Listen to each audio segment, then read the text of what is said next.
Not the soft kind. Not burgundy. This was loud, unapologetic, deliberately provocative red, the kind she used to say was too much for someone like her. And the second I saw it, I knew it wasn't for me.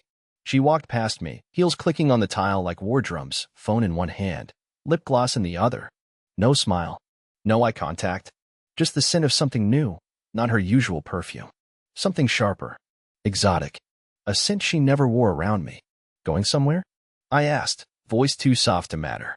She paused at the door. Looked back. I told you. Dinner with friends. But she hadn't. I checked my phone. No messages, no mention, no calendar event. Just her brushing past me in a dress that didn't belong to this life, in a silence that had stretched across our house for weeks.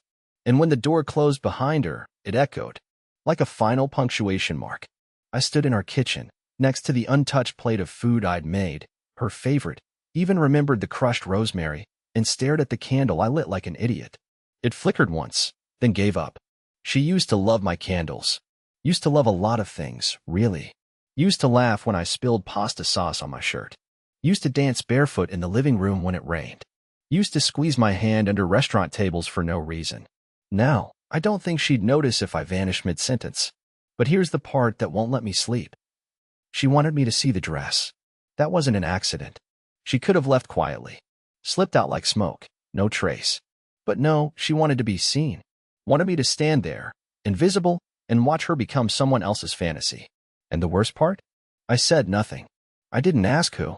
I didn't beg. I didn't accuse her of lying, even though the lipstick on the coffee mug wasn't hers. Even though the password on her phone changed. Even though the Uber receipt in her purse said, Hotel Miroview 2 guests. No, I just stood there, watched the door, listened to the silence grow louder, and waited for a text that never came. Until it did. 46 minutes later. Just 3 words. Don't wait up. Not love you. Not home late. Not even a fake emoji. Just a message that confirmed what I already knew. And so I made a choice. No revenge. No confrontation. No tears. I reached into the drawer, pulled out the thing she never thought I'd touch, and placed it on the table. Not the knife. Not the keys. Not the ring. It was the envelope. The one marked only if she does it again. I had written it 9 months ago. Now, I was going to open it. And that's when the entire story, the real story, started. The envelope wasn't even sealed. That's what struck me first. After all those months, after writing only if she does it again, and pen shaky from adrenaline, I never even sealed the damn thing. As if a part of me always knew I'd have to open it one day. As if hope had quietly packed its bags long ago and left me standing alone in the ruins. I unfolded the single sheet of paper inside. It was creased, slightly yellowed at the edges from being tucked away in that drawer, the one she never opened anymore. Funny, it sat beneath the placemat she insisted we use for guests, even though we hadn't hosted a dinner in over a year. The letter was short. Just bullet points, actually. A list of what I'd do if she ever crossed the line again. Do not shout. Do not ask, why? Do not give her the satisfaction of a reaction. Execute the plan. Vanish. Back then, I'd written it in one sitting, right after I found her accidental text to someone named Theo that read, "Can't wait to taste you again." She claimed it was for a friend, a joke. Said it was about wine tasting. I wanted to believe her so badly I almost convinced myself I was the problem for asking. But I never deleted that message. I just wrote a plan, folded it neatly, and buried it beneath dishes no one used. Now here I was, reading it like a script. My fingers trembled, but I felt no panic. Just the stillness that comes when your brain finally accepts something your heart's been avoiding. I got up, walked to the coat closet, and pulled down the small duffel I packed during my last business trip. It was still half full. I only added 2 things, a hard drive and the manila folder labeled records. No clothes. No toiletries. Just the essentials, the truth, and my exit. She didn't expect that. She expected a fight. Tears. Maybe even one of those public meltdowns she could twist into sympathy online. But not this. Not silence. I didn't leave the house yet. I just sat. Sat and waited. I don't know what I was waiting for. Maybe the sound of her key in the lock. Maybe her laugh from the hallway. Maybe a pause. Something human. But it never came. What came instead was a notification. An email. From an address I didn't recognize. No.reply.booking.confirmed at retreathaven.lux. Subject line, final confirmation, weekend romance package, Suite 6, Ms. Celine Wadsworth plus guest. I opened it. Everything inside was branded, glossy, expensive. A couple's retreat. Champagne service. Late checkout. 2 full days in the mountains, king suite, private spa, guided intimacy coaching. My wife had booked a weekend for 2 under her maiden name. And it started tomorrow morning. I leaned back in my chair and stared at the flickering light above the stove. Something in me stopped clenching. Like I'd reached the last page of a novel where you finally know the ending and it's terrible. Yes, but at least it's known. Then the front door opened. She came in barefoot, humming, carrying a white box from that bakery she only visits when she's smug about something. She didn't notice the envelope on the table, didn't see the open laptop or the hard drive beside the duffel. She looked at me and tilted her head. Did you wait up? I smiled. No. She paused, suspicious, but only for a second. Well, I brought tiramisu. Tiramisu. Her apology food. Her reset button. And as she moved into the kitchen, opening the fridge like nothing had changed, I realized something far more terrifying than betrayal. She truly believed I would stay quiet forever. That I would fold back into my chair, eat dessert, and pretend nothing happened. That I would remain her background character. But she forgot one thing. I don't need to scream to disappear. I didn't sleep that night. She went to bed humming, like she'd won something. Like whatever secret play she had rehearsed in her mind had gone exactly the way she wanted. She didn't even question the duffel bag by the door.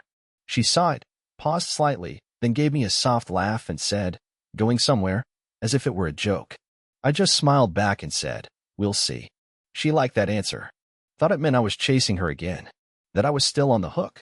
But while she curled up under the blanket in our bed, a bed that smelled like lavender and someone else's cologne now, I sat on the living room floor, back against the couch, laptop open in the dark, typing out a different ending to this story. Not a revenge fantasy. Not some public blast to ruin her life. No, what I wanted was something quieter. Smarter. Permanent. I opened a private folder I hadn't touched in over a year. Inside were screenshots. Photos. Bank statements. The Uber receipts she thought she deleted. The mirrored cloud backup she forgot I set up on her phone. Hotel bookings, restaurant reservations, voice memos. There were 8 different names tied to 4 different men, all dated within the past 18 months. But it was never about the number. It was the pattern. It wasn't an affair. It was a lifestyle. She had reinvented herself as something between a muse and a shapeshifter, adopting different versions of herself for different men. I saw the notes she kept in her phone, under a disguised folder named Tax Notes. It was actually a list of fake birthdays, preferences, favorite phrases she used with each guy. She was creating characters, roles, personalities. She was managing it like a side business, one that I never subscribed to. I even found a selfie. Not the kind she ever posted. This one was taken in a hotel mirror, in the exact same red dress she wore the night before, fingers to her lips in a mock shush. It was sent to someone named Grace and Jim. The timestamp? 15 minutes after she told me she was with Tracy and Michelle. Suddenly, everything clicked. The mood swings. The disappearances. The weird spike in her confidence that never touched me, only strangers. But here's the part that really turned my stomach. There was a document in her drafts folder titled, "What to Say If He Finds Out." A bullet-pointed list of emotional manipulation tactics. Phrases like, "You were always working.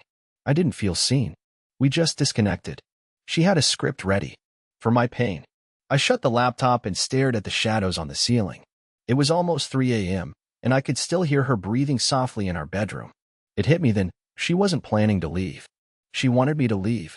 Quietly. Like a gentleman. With dignity. So she could retell the story her way. So she could cry to her friends and say I gave up on the marriage, that I checked out emotionally, that she was abandoned. It was genius, in a way. And sick. But I didn't storm in. I didn't confront. That's not the kind of man I am. Not the type she could ever accuse of violence, rage, or hysteria. No. I took out my phone, pressed record, and walked slowly to the bedroom doorway. I stayed in the shadows, just enough to see her curled up with a pillow she used to call mine. I whispered into the mic, "I forgive you, Celine. I won't stay in a house built on a script, but I will leave with the truth." Then I hit stop. That recording would come in handy. Not for her, but for the people she'd try to fool after I was gone. The next step wasn't dramatic. It was quiet. And it started with one word. Transfer. I opened my banking app, tapped into the shared account, and initiated a full transfer of my contributions into a separate account I'd prepared under my name months ago, the one she didn't know existed.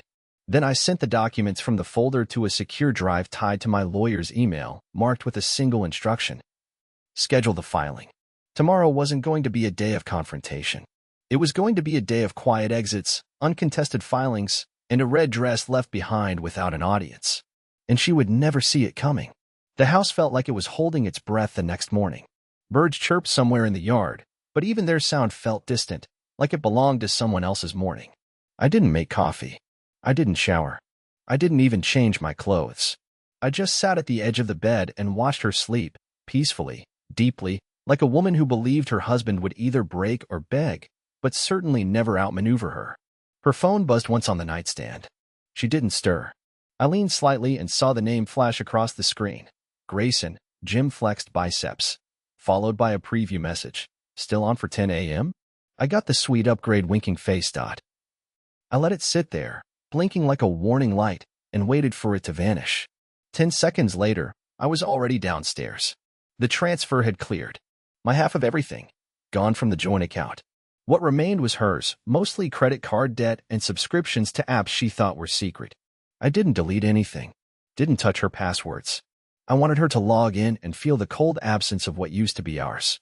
I left the tiramisu untouched on the counter, right where she placed it the night before.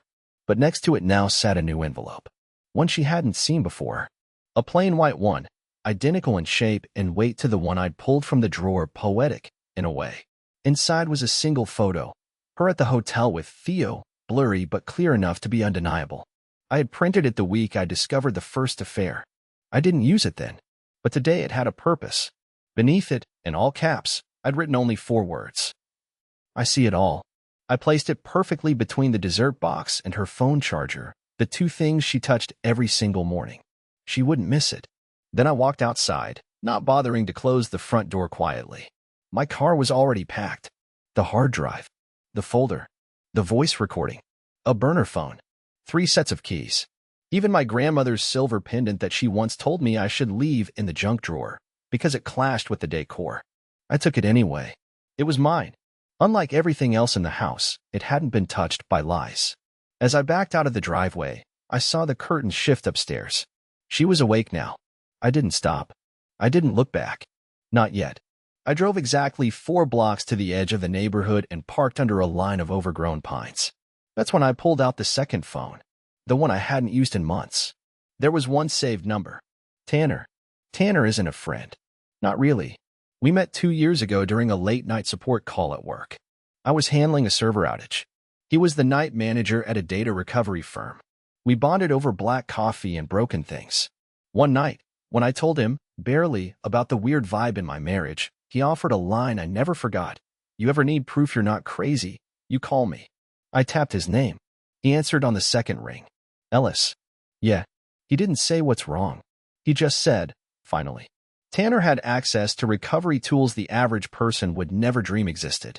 Deleted texts. Voicemails that never fully uploaded. Cloud folders that apps don't list but still sync in the background. I had given him access a month ago, under the innocent excuse of testing security leaks. Need you to trigger the folder, I said. There was a click of keys. Done. It'll send to the list we talked about. I thanked him. What Celine didn't know was that the hotel confirmation, the selfies, the romantic receipts, they weren't going into a court file. They were going to herself. Each one would forward to her inbox, one by one, every half hour. Each timestamped. Each labeled with nothing but, mirror check. Her own phone would haunt her. Her own cloud would choke her. And all I had to do was disappear. But I wasn't gone just yet. I had one more thing to do before she saw the empty closet. Before she opened the envelope. Before she realized that the story she thought she was directing had already ended 4 pages ago. I needed to stop by her mother's house. Because I wasn't the only one she lied to. Celine's mother, Jean, lived exactly 17 minutes from our house. A pale green cottage tucked behind hedges that always seemed on the brink of giving up. She baked lemon bars on Wednesdays, left her screen door open when it rained, and never once called me by my name. I was always just that sweet man. It's important that I say this next part carefully. I didn't go there to hurt her. I went because I suspected something I never wanted to admit. I pulled up in front of her house around 9:15 a.m., parked in the shade, and sat there for a minute gripping the steering wheel like it might float away if I let go. Her living room curtains were open. The television was on. Jean hated silence. She always needed voices, even if they weren't talking to her. When I knocked, she opened the door within seconds, apron still tied, flower on her sleeve. "Ellis," she said, surprised but not unhappy. And then she noticed the look on my face. "Is everything okay?" I stepped inside. The air smelled like sugar and lemon and something faintly metallic, maybe from the tin trays she reused too many times. I didn't sit. I held up my phone and showed her the hotel confirmation email. "Did you know?" Her lips parted, then closed again. She didn't ask what. She didn't squint at the screen like she couldn't read it. She just looked past me, toward the hallway, like she wanted to escape into another room. "You shouldn't be showing me that," she said quietly. That was answer enough. I lowered the phone. "How long?" Jean turned back to me and said nothing. That silence was volcanic. Not a denial. Not a gasp of horror. Just a long, guilty breath from a woman who'd spent years pretending she wasn't part of the act. "You helped her cover this up?" I asked. She blinked slowly, then walked into the kitchen. She didn't invite me to follow, but I did. She took off her apron, folded it like she was resetting a display window, then leaned against the counter. "She's not a bad person, Ellis," Jean finally said, voice low. "She's always needed more." More. I laughed, but it came out wrong, like a cough wrapped in grief. "More than what, Jean? A man who loved her? A home? Loyalty? Security?" She flinched, but didn't answer. I stepped closer. "Did she lie to you too? Or were you part of the show?" Jean's voice cracked. "She didn't tell me everything. But yes, I knew enough." "Why?" "Because you're predictable," she snapped suddenly, her voice rising for the first time. "You sit still. You're quiet. You wouldn't leave even if she set the house on fire." And I thought, maybe if she got it out of her system, she'd come back to you. Maybe she'd remember what mattered. I was stunned, not by the words, but by the way she said them, like I was a loyal pet who should have just wagged his tail and waited. "I used to think she got her charm from you," I said, walking toward the door. "Now I know she inherited something else entirely." Before I stepped out, Jean called after me. "She doesn't know how to be loved. That's not your fault." I didn't turn around. I couldn't. My throat was tight, my eyes dry. And still, not one tear. I drove again. Not home. Not that it was home anymore. I parked outside a small, neutral cafe off the highway. It was the kind of place where no one asked questions and no one looked up. I ordered nothing. Just sat at a back table, opened my laptop, and watched the real-time email tracker. The one Tanner had installed. I saw when the first message hit Celine's inbox. I saw when she opened it. I saw when she clicked the second photo, the one where she kissed Theo behind the parking garage. I saw when she forwarded nothing, replied to no one, sat completely still in digital silence. Then came a call. My phone buzzed twice. It was her. I didn't answer. A minute later, another call. Then a message. "Can we talk? Please. Right now." Another. "Where are you? Please. Just tell me you're safe." Then, "You don't understand everything. I need to explain. I need you to hear me." I watched each bubble appear, frantic, out of breath. Then came the one I knew was coming all along. "You left? You took everything. No emojis now. No exclamation points. Just fear. Real, raw, ugly fear. Not of losing me, but of losing control." She had awakened in the center of her web only to find the prey gone, the threads cut, and her carefully rehearsed performance unscheduled. I turned off the tracker. I didn't need to watch her unravel. I just needed to let her sit with the silence she used to weaponize. And for the first time in a long time, I smiled. Not because I won, but because I finally stopped playing her game. I didn't turn my phone back on for the rest of the day. I didn't have to. I knew exactly what she'd do next. Not because I'm psychic, but because I finally accepted something I'd tried to deny for years. Celine doesn't react to pain. She performs through it. And the moment her reality collapses, she looks for a stage. Around midnight, I walked into a motel off Route 76. Neon sign flickering, a vending machine that only took coins, and the kind of front desk clerk who doesn't ask for your last name. I gave them cash, no ID, and declined the room key sleeve. I just needed a door that locked and a bed that didn't care who I was. The television in the room was already on. Volume low. A rerun of some cooking show played in the background. A man was plating risotto with shaking hands. trying to explain his passion for saffron to a judge who barely looked up. I stood in front of that screen for a while, watching the man's entire emotional breakdown play out in silence. Then the phone started vibrating again. I had turned it off, but I hadn't taken the battery out. It buzzed 6 times before I finally powered it up again. As soon as it connected, I was hit with a flood of messages, not just from her, but from numbers I didn't recognize. Ellis, man, what's going on? I just got some email. Was that a mistake? Did you actually leave her? She's here, and she's freaking out. Then her voice messages came in, one after another, 12 total. I played the first one. Ellis, please don't do this. Please. I know I screwed up. I know. But you don't understand everything, I promise. Just talk to me. You always said we could talk about anything. Click. Second one. I woke up and the closet was half empty. Where did you go?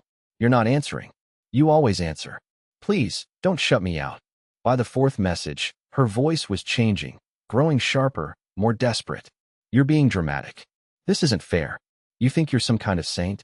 You're not perfect, Ellis. You never were. You hid from me for months. You disappeared into your screens. By the 7th message, she was sobbing. By the 9th, she was laughing. By the 12th, she was silent, just breathing. I didn't respond. Instead, I opened a new browser tab and searched for her name. Not because I expected results. She's not famous, just loud. But I needed to see if she'd already started rewriting the narrative. And sure enough, on her social media profile, the one she once accused me of being too quiet on, there was a new post. A picture of our living room, dark and empty, with a single caption. Sometimes you wake up and the person you loved is just gone. No explanation. Just emptiness. The comments rolled in fast. Oh no, girl. Are you okay? Wait, what? What happened? You deserve better. Text me. I'll come over. There it was. The spotlight. And she was crying into it like an actress with mascara tears and a script in her pocket. What none of them knew, not yet, was that I had the rest of the story queued up. I didn't send it yet. Not because I wanted to protect her, but because I wanted to protect myself from becoming like her. Impulsive, cruel, hungry for validation. I wasn't going to blast her with screenshots or post hotel photos in the comments. That was her language. Mine would be different. Precise. Quiet. Permanent. Instead, I sent 3 emails. One to my lawyer, confirming the date and time to finalize the filing. One to the landlord, informing him I was vacating and no longer liable for her portion of the lease. And one to my manager at work, requesting 2 weeks of remote leave with no explanation. I needed silence. I needed the sound of a motel sink dripping at midnight more than I needed applause from strangers. But that didn't mean I was done. I had one more name to deal with, a name that kept echoing in her messages, in her lies, in the background of photos she forgot to crop. Grayson, the man she thought was her cleanest secret, the one she planned the weekend getaway with, the one she labeled in her phone as Jim Flexed Biceps, the one she had no idea was the easiest to find. Because unlike the others, Grayson left a trail. And tomorrow, I was going to follow it. Finding Grayson wasn't hard. He left a breadcrumb trail so obvious I almost laughed. A quick reverse lookup of the phone number from the retreat booking gave me his full name, which led to a barely locked fitness blog, an Instagram filled with motivational quotes and gym mirror selfies. And, most helpful of all, a public post from 2 days ago captioned, "Weekend recharge with the woman who fuels me. Let's go 100 points fire hashtag private getaway hashtag healing energy hashtag no judgment zone." He had blurred her face, but I knew the angle of her jaw like the back of my hand. I stared at the photo from the motel room, chewing the inside of my cheek until it stung. He wasn't older than me, not stronger, not smarter. He looked like the kind of guy who talked about grind culture while leaving unread messages from his own kid. He wore wraparound sunglasses indoors and used the word alpha unironically. And yet, this was the man my wife risked everything for. Or maybe not everything, maybe just the parts of herself she didn't value anymore. I drove out the next morning to the address tied to one of his LLCs. A personal training studio called Core Rituals tucked behind a strip mall next to a vape shop and a sad little frozen yogurt place. His SUV was parked diagonally across 2 spaces. Of course it was. I waited. Didn't go in. Didn't need to. I knew something about people like Grayson. They always come outside to take phone calls because they think it makes them look important. Sure enough, 20 minutes later, the door swung open, And there he was, tight shirt, backward cap, phone to his ear, pacing in small loops like a lion in a very dumb zoo. I stayed in my car and recorded him. Not for blackmail. For something better. He was mid-sentence, grinning. Nah, she left this morning, yeah. Said she needed to deal with her husband drama. Pfft. Not my problem, bro. I told her what this was. If she caught feelings, that's on her. I don't do rescue missions. He laughed. Not a deep laugh. A thin, rehearsed one. The kind that bounces off gym mirrors and echoes back hollow. I stopped recording, then got out. He noticed me instantly. I wasn't close, just leaned against my car with both hands in my pockets, watching him. He turned his back. Not to hide. To dismiss. He didn't recognize me. Of course he didn't. He wasn't the kind to ask for names. Just access. I walked up slow. Calm. No rush. No confrontation. Just closure. Grayson? He turned. Annoyed. Yeah. I'm Celine's husband. His face froze. 1 second. Maybe 2. Then he smirked, like he was already reaching for some charming, dismissive line to disarm me. But I didn't give him the chance. I'm not here to fight you, I said, flat. That'd be giving you too much credit. He shifted his stance, more defensive now. I'm not here to warn you, either. I don't care if you keep seeing her. I just thought you should know something. He frowned, squinting. Everything she told you about me was a lie. But not because I'm perfect, because she needed me to be a villain in the story she sold you. That's what she does. She edits people. Edits herself. You're not her first, Grayson. You won't be her last. You're just the one with the clearest exit sign. He stared at me like I was speaking in riddles. Maybe I was. Then I handed him the burner phone, already loaded with the photos, receipts, and audio of her talking to other men. Not to punish her. To reveal her. You said you're not into rescue missions, I said. Neither am I. That's why I'm walking away. But you might want to check how far you're being dragged. And I left. Didn't wait for his response. Didn't need his apology. He was just a symptom. I got in the car and drove until the strip mall was nothing but a blur in the rearview mirror. My phone buzzed again. This time from an old contact, Alan, a mutual friend of mine and Celine's from when we were newlyweds. I picked up. Ellis, man. I hate to say it, but I think you need to see what she's doing now. He sent me a link. I clicked it. It was a live stream. Celine, crying, telling her followers and strangers that her husband had emotionally abandoned her and used silence as a weapon. She said I had always kept her small, that I left without warning, and that maybe some women are only ever loved in fragments. She called herself a survivor. She framed herself as someone who had escaped control, and people believed her. The chat was flooded with support, donations, encouragement. They were already painting me as a ghost, the silent villain in someone else's poetry. I didn't rage. I didn't scream. I just watched her lie in real time. And smiled. Because I hadn't disappeared. Not yet. And when I finally did, I'd make sure the last word wasn't hers. I didn't reply to her live stream. I didn't comment. I didn't defend myself in the chat or email any of the people who believed her story. Because in the end, I realized something I hadn't known at the beginning of all this. Truth doesn't beg to be believed. It just waits. I let her go viral. Let her cry for likes. Let her monetize a version of me that never existed, the distant, cold man who vanished without a trace. And I let it run, right up until the date I'd circled quietly on my calendar, the day the divorce finalized. Celine never contested it. Maybe she knew she couldn't. Maybe part of her expected me to crawl back before the ink dried. But when the envelope came in the mail, confirming that everything, the house, the accounts, the name, had been legally separated, I didn't celebrate. I just stood in the kitchen of my new apartment, poured myself a glass of water, and let the silence finally feel like peace instead of punishment. That night, I did one last thing. I wrote a post, not on social media, not in a dramatic video, but in a quiet corner of a small online forum for people starting over after betrayal. No usernames. No audience metrics. Just a place where stories don't need edits to be heard. I titled it, I wasn't the villain. I was just done. And I told the whole truth. No bitterness. No insults. Just facts.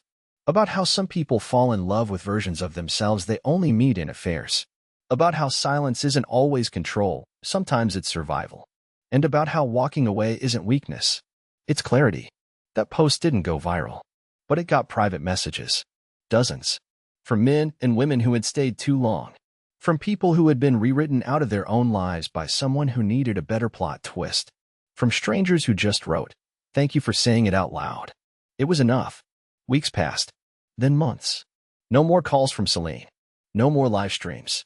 She moved on to a different narrative, one where she was reborn.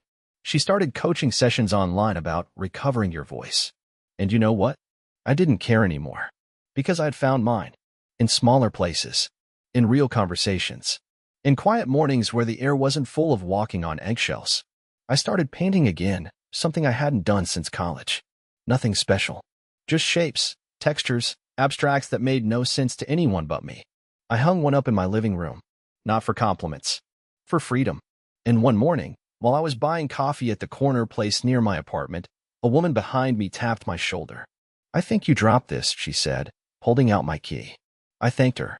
She smiled. Not too wide. Not performative. Just real. We talked for a few minutes. Turned into lunch a few days later. No pressure. No theatrics. Just two people trying to be human with each other.